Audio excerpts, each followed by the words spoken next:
Kali ini kita akan membahas tentang mengapa suatu azimat berkhodam itu bisa menjadi hilang khodamnya. Contohnya ketika beberapa kali ada pemahar terawangan ya yang menerawangkan azimatnya ke saya, kemudian saya katakan kosong. Dia tidak terima. Dia mengatakan bahwa dulu, ya gitu kan ya. Dulu saya memahar azimat yang khodamnya itu adalah dewa Zeus, kelapa XXY. Atau dulu saya memahar khodam yang isinya penjaga neraka kepada lapak XXYZ misalnya. Boleh saja ya. Hal itu boleh saja. Nah, kali ini akan saya jelaskan kenapa suatu azimat yang dulu berkhodam ya kemudian sekarang menjadi kosong atau hilang khodamnya. Oke, ada beberapa hal yang menyebabkan suatu azimat berkhodam menjadi kosong atau hilang khodamnya. Yang pertama yaitu pantangannya dilanggar. Nah, perlu Anda ketahui bahwa tiap orang ya, beda orang itu beda gurunya. Beda gurunya maka akan beda ilmunya. Karena beda ilmunya, maka beda tata cara ritualnya. Karena beda tata cara ritualnya, maka akan beda pula isi kontrak perjanjian antara khodam dengan praktisi supranatural yang meritualkan tadi. Contohnya, Padepokan Sengkela tidak pernah punya perjanjian yang mengikat ya pemahar ya. Azimat-azimat Padepokan Sengkela tanpa pantangan, tanpa perawatan. Loh kok bisa? Kan memang isi kontrak saya begitu. Saya tidak mau khodam-khodam yang minta syarat kepada manusia. Kalau mau ya disandingkan dengan sukarela. Kalau tidak mau ya sudah tidak usah. Saya akan cari khodam-khodam yang lain yang mau disandingkan dengan manusia tanpa syarat apapun, ya, tanpa minta perawatan apapun, tanpa minta pantangan apapun. Saya tidak mau ya dibikin ribet oleh khodam, karena khodam itu pembantu manusia. Jangan sampai kebalik, manusia yang disuruh merawat azimat. Wah, itu kebalik sekali. Ya, jadi harus ya kita itu ketika punya azimat harus hidup kita itu menjadi lebih baik. Nah, ke depan itu harus menjadi lebih baik, bukan kita menjadi repot dan ribet dalam merawat azimat. Itu prinsip saya. Sehingga Padepokan Sengkela tidak mau punya azimat yang punya pantangan dan punya perawatan. Semua anti ribet, anti ruwet, tanpa pantangan, tanpa perawatan, tinggal pakai. Namun itu tadi saya jelaskan bahwa beda orang, beda guru, beda ilmu, beda tata cara ritualnya. Sehingga ada beberapa praktisi yang ketika ritual azimat maka dia membuat syarat pantangan, dia membuat syarat pantangan. Jadi khodamnya itu mengajukan pantangan, misalnya pantangannya yaitu tidak boleh dibawa ML misalnya, atau tidak boleh dibawa ke WC misalnya, atau tidak boleh dilangkai misalnya, atau tidak boleh lewat di bawah jemuran daleman wanita misalnya. Itu banyak hal-hal semacam itu. Nah, ketika pantangan suatu azimat itu dilanggar, maka perjanjian kontrak antara praktisi dengan khodam itu akan putus, akan rusak, sehingga khodam terbebas dari kontrak yang dibuat, sehingga khodam bisa pergi dengan sesuka hati karena kontraknya sudah dilanggar.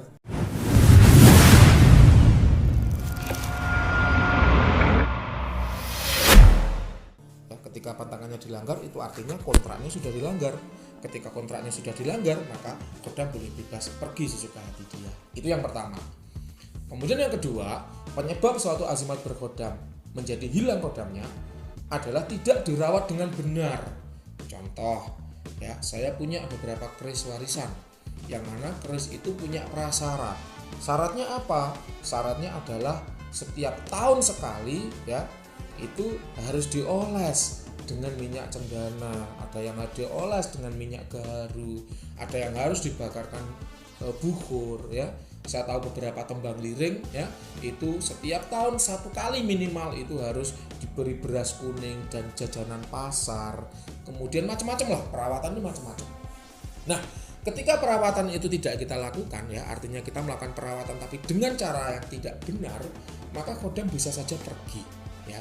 Jadi hal itu sudah lumrah atau wajar terjadi di dunia supranatural ya, itu yang kedua.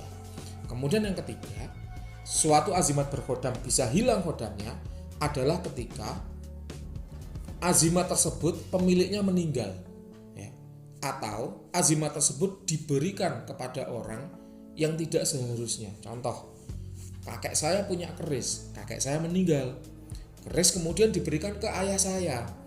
Nah, ayah saya karena tidak ditayuh sebelumnya, maka si keris itu tidak mau ikut ayah saya. Akibatnya apa? Besi kerisnya, ya, wujud kerisnya itu memang benar di bawah ayah saya, tapi kodamnya karena tidak cocok, tidak mau ikut, pergi, seperti itu. Atau ayah saya punya azimat akik misalnya, ya, akik combong misalnya. Nah, karena ayah saya kemudian tidak mau merawatnya lagi atau bosan dengan azimat tersebut, maka akik combong tadi diberikan ke saya. Yang mana kodam dari akik tadi itu tidak cocok, tidak mau ikut dengan saya, sehingga ya benar akiknya saya terima, tapi kodamnya telah pergi. Jadi memang hati-hati sekali ketika kita menghibahkan suatu azimat yang sebenarnya sudah diritualkan, dikhususkan untuk kita. Kenapa? Karena kalau kita memberikannya ke asal sembarang orang, maka benar secara wujud bendanya sudah diberikan, tapi kodamnya bisa saja hilang. Itu yang ketiga, ya. Oke, sekarang yang keempat. Nah, yang keempat ini terkait dengan danyangan atau penguasa suatu wilayah. Jadi azimat yang sebelumnya berkodam bisa kosong kodamnya atau hilang kodamnya saat kita bawa melewati suatu tempat yang memiliki danyangan yang kuat. Contohnya, ya, yang beberapa tempat yang saya tahu memiliki danyangan yang sangat kuat itu adalah Tol Cipularang, kemudian lereng Gunung Merapi, kemudian ada Alas Roban, kemudian ada Alas Purwo. Ya, itu ada tempat-tempat yang saya tahu memiliki danyangan yang sangat kuat. Nah, ketika kita membawa azimat-azimat yang kita miliki melewati tempat-tempat tersebut, kemudian, ya, terjadi bentrok antara penguasa wilayah tersebut dengan kodam-kodam milik kita, maka kodam yang kita miliki itu bisa saja kalah.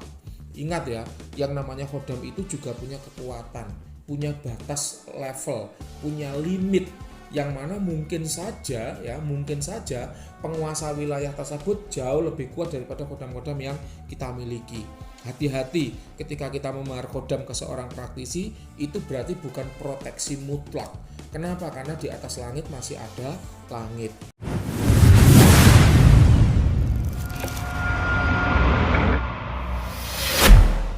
Bisa saja kodam-kodam penguasa wilayah atau danyangan itu jauh lebih kuat di atas kodam kita, sehingga kita tidak bisa kemudian bersikap sombong, ya, adigang adiguna, mentang-mentang sudah punya kodam kemudian gembleleng, semua ditantang dan lain sebagainya. Itu sangat-sangat tidak benar dan sangat-sangat tidak baik, ya. Jadi ketika penguasa wilayah itu kemudian bentrok dengan kodam-kodam yang kita miliki, sangat-sangat mungkin kodam yang kita miliki itu kalah kemudian mati. Ketika kodamnya mati, maka azimat yang kita miliki, ya, yang semula berkodam kemudian akan menjadi kosong. Kenapa kosong? Karena kodamnya sudah mati. Itu yang keempat. Kemudian yang kelima, ya, suatu kodam, ya, suatu benda berkodam bisa menjadi kosong ketika azimat tersebut kita bawa ke praktisi supranatural, orang pinter, ulama, habaib, syekh, atau pendeta, pemuka agama, yang mana dia memiliki ilmu-ilmu yang sifatnya melunturkan azimat berkodam, ya. Saya sendiri terus terang punya, ya, ilmu-ilmu semacam itu. Jadi ilmu yang digunakan untuk melunturkan azimat berkodam, sehingga ketika ada tamu mendatangi saya, kalau dia tidak izin terlebih dahulu, tidak kula nuwun terlebih dahulu, tidak pamit terlebih dahulu, dan ketika pageran ilmu itu masih saya aktifkan, maka bisa saja azimat-azimat yang dia miliki itu akan luntur dengan sendirinya. Nah, pageran ini mutlak saya butuhkan. Kenapa? Karena tuntutan profesi, ya. Karena tuntutan profesi, maka saya harus memiliki ilmu-ilmu seperti ini. Karena yang namanya praktisi itu seringkali banyak musuhnya, banyak orang yang tidak suka, sehingga kemudian mengirim serangan yang aneh-aneh, baik itu berupa energi negatif maupun C negatif. Sehingga saya harus punya pageran-pageran yang sifatnya melunturkan, ya, azimat-azimat berkodam. Nah, ini saya Padepokan Sengkelat yang ilmunya masih cetek, masih belum seberapa, ya, jika dibandingkan dengan praktisi-praktisi di luar yang ilmunya tidak terbayangkan, ya, tidak terbayangkan lagi. Wah, itu sangat mungkin, ya, sangat-sangat mungkin azimat-azimat berkodam yang Anda miliki itu luntur dengan sendirinya, kodamnya pergi dengan sendirinya, itu sangat mungkin ya. Sehingga hati-hati ketika Anda pergi ke seorang praktisi, maka lebih baik azimat itu ditinggal di rumah. Jadi ketika dibawa ke tempat-tempat tersebut, bisa jadi azimat yang Anda miliki itu luntur, kodamnya hilang tuahnya. Oke kawan, itu dulu untuk materi kali ini ya. Sampai jumpa di materi-materi yang berikutnya yang tidak kalah menarik.